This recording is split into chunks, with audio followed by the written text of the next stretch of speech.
भोले बाबा ने कहा मैया प्रणाम, क्योंकि ये कोई साधारण मां नहीं है। प्रणाम किया और कहा मैया हमें लाला के दर्शन करने हैं, बहुत दूर से आ रहा हूं, दर्शन करा दो लाला के। मैया कहती है बाबा आपको देख करके तो मैं ही डर जा रही हूं, लाला और भी डर जाएगा, और आप ऐसा करो अभी भिक्षा लेकर के पधारो और फिर बाद में ये तो हम लाला के दर्शन कराएंगे, क्योंकि आपको देख के हमारे छक्के छूट रहे हैं, लाला तो और भी डर जाएगा। बाबा ने कहा नहीं मैया बहुत दूर से आ रहा हूं, दर्शन करा दो लाला के। मैया कहती है बाबा हम दर्शन ना कराएंगे, लाला हमारा डर जाएगा और मैं चल रही हूं। बाबा ने कहा मैया हम बिना दर्शन किए जाएंगे नहीं। मैया ने कहा बाबा जो करना हो करो, मैं तो चली। मैया निकल पड़ी। वहां से प्रणाम करके बाबा ने कहा कि बिना दर्शन किए जाएंगे नहीं। बाबा ने अपना धूना वहीं नंदालय में लगा दिया और बाबा ने कहा मैया अभी तैने बाबाओं का योग हट नहीं देखा है और हम बिना दर्शन किए जाएंगे नहीं।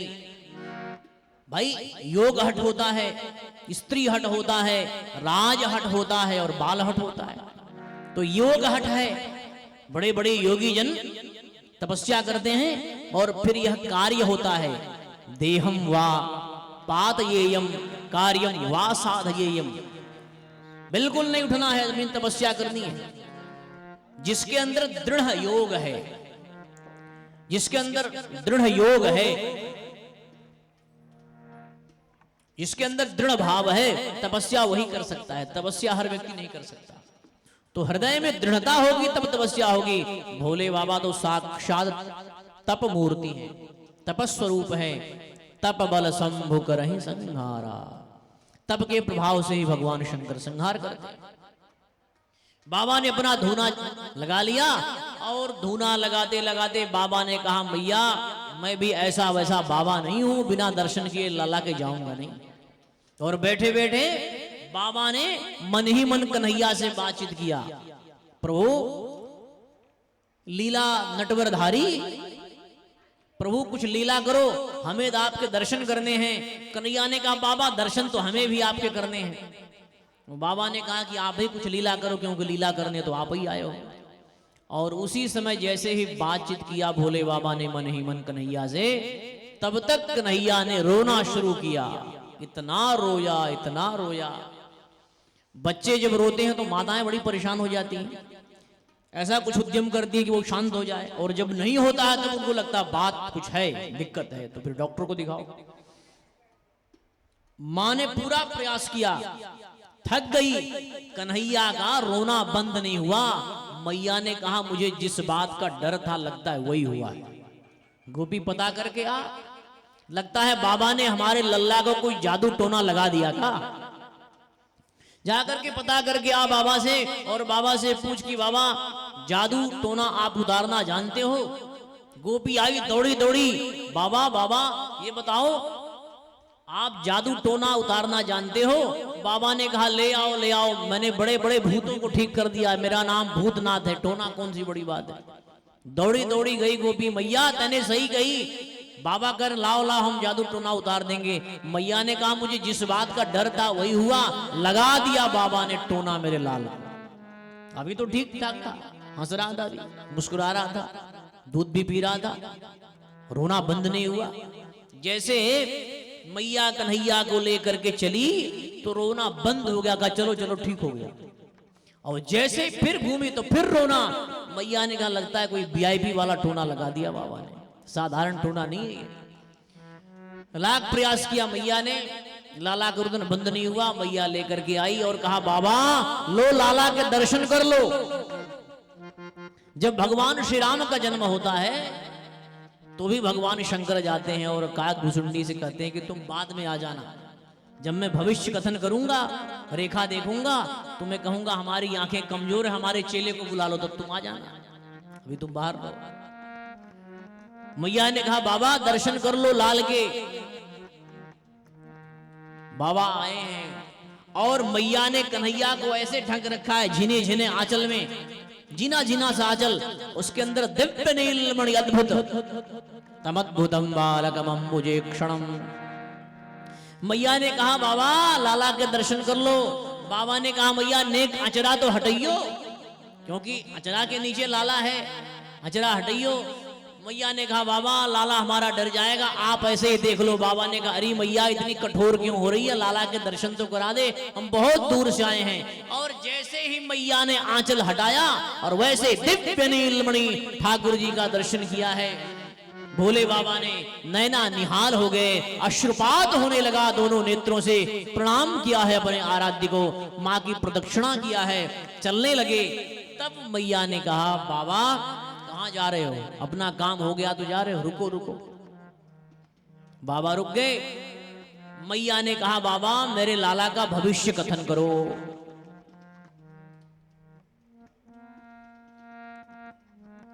मेरे लाला का भविष्य कथन करो और इसका भविष्य बताओ, इसकी रूपरेखा बताओ, इसका जीवन कैसा होगा। अब बाबा ने भविष्य कथन शुरू किया। लाला मैया तेरा लाला बहुत सुंदर होगा, बहुत अच्छा होगा और बहुत ज्ञानवान होगा, गुणवान होगा, बड़ा पराक्रमी होगा, बड़ा शूरवीर होगा, बड़े बड़े राजा महाराजा इसके चरणों में नतमस्तक हो जाएंगे। तेरा लाला बहुत ही अद्भुत है, चिंता मत कर मैया। मैया ने कहा बाबा और भी कुछ बताओगे, ये बताओ हमारा लाला छोरी ओरी लाएगा कि नहीं। बाबा ने कहा मैया चिंता मत कर, बहुत छोरी लाएगा तो चिंता मत कर। और जैसे ही कहने वाले थे भोले बाबा, मैया तेरा लाला साक्षात ब्रह्म है, ऐसा कहने ही वाले थे, तब तक कन्हैया ने बाबा की दाढ़ी पकड़ी और कहा बाबा पोल पट्टी खोलोगे मेरी, और ऐसा कहोगे तो फिर मैया कहीं हमको रख देगी, 2-4 चढ़ा देगी बतासे लड्डू और हम खाते रहेंगे। हम तो यहाँ माखन मिश्री खाने आए, तो कृपा करुणा करो हमारी पोल पट्टी मत खोलो।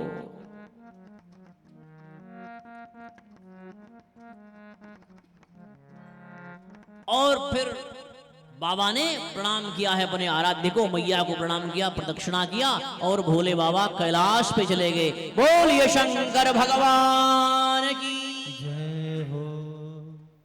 ये धन्यता है प्रभु की। भगवान शिव और भगवान नारायण ये दोनों एक दूसरे के पूरक हैं। हमारे यहाँ व्याकरण शास्त्र है, उसमें एक आता है दोष, उसका नाम है अन्योन्याश्रय दोष। अन्यः अन्यम आश्रयति इति, दोनों एक दूसरे को आश्रय लेते हैं। वो कहते हैं हमारे आराध्य आप हैं, ये कहते हैं हमारे आराध्य आप हैं। मानो शिव में और विष्णु में भेद नहीं है, और जो भेद करता है वो भक्त नहीं है। जब भगवान श्री राम ने लंका पर चढ़ाई किया, उसके पहले भगवान शिव का पूजन किया है।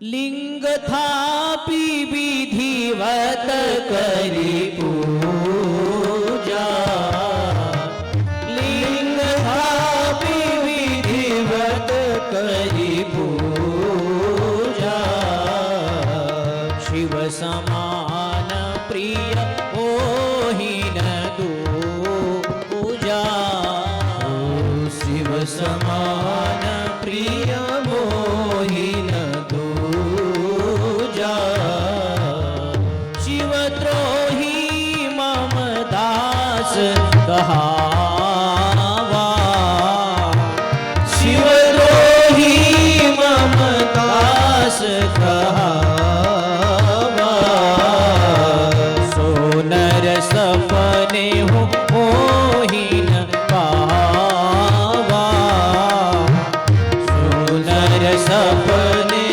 मोहि न पावा, शिवद्रोही मम दास कहावा, सो नर सपने हूं मोहि न पावा। इसलिए मानस की चौपाइयों का गान करते रहना चाहिए, नहीं तो फिर गोविंदाय नमो नमः हो जाता है। शिवद्रोही मम दास कहावा, सो नर सपने हूं मोहि न पावा। शिव से द्रोह करे और कहे कि मैं नारायण का भक्त हूं, तो भगवान कहते वो मुझे स्वीकार नहीं है। क्योंकि जिस पे प्रभु कृपा करते हैं, भोले बाबा कृपा करते हैं, और जिसका हृदय भोला भोलापन हो जाए फिर उसको ठाकुर जी स्वीकार करते हैं। इसलिए हृदय में भोलापन, पवित्रता अनिवार्य है, और यदि यही होगा तो भगवान स्वीकार करेंगे। मानो दोनों एक दूसरे के आराध्य हैं। शिव और विष्णु में भेद करना यह बहुत बड़ा अपराध है। इसलिए वैष्णव वही है जो शिव में और विष्णु में भेद न करे। दोनों एक है, अलग नहीं है। शुकदेव महामुनि कहते हैं कि इस प्रकार ब्रज में बड़ा ही आनंद है, और जब से भगवान ब्रज में आए तब से मानो लक्ष्मी जी के लिए ब्रज क्रीड़ा स्थली बन गई। तदारभ्य नंदस्य ब्रजः सर्व समृद्धिमान हरेर्दिवासात्म गुणैरमा क्रीडन् अभून् नृप। जब से भगवान का यहाँ आगमन हुआ तब से लक्ष्मी जी के लिए ब्रज क्रीड़ा स्थली हो गई। मानो लक्ष्मी जी आकर के यही क्रीड़ा करती हैं, क्योंकि जहां भगवान है वहीं भगवती भी होंगी, जहां नारायण है वहीं लक्ष्मी भी होंगी। इसलिए भगवान की दो देवियां हैं, भूदेवी और श्रीदेवी। तो मानो भगवान भूभार हरण करने के लिए आए हैं। धराधाम पर जब आक्रांत हो गया था, अत्याचार, दुराचार, पापाचार से जब ये पृथ्वी पीड़ित हो गई थी, तो पृथ्वी का भार हरण करने के लिए ठाकुर जी आए। और वैसे भी देखा जाए तो 7 लोगों के द्वारा ही ये पृथ्वी संरक्षित है। गोभिर विप्रैश्च वेदैश्च सतीभिः सत्यवादिभिः अलुब्धैरदानशीलैश्च सप्तभिर्धार्यते मही।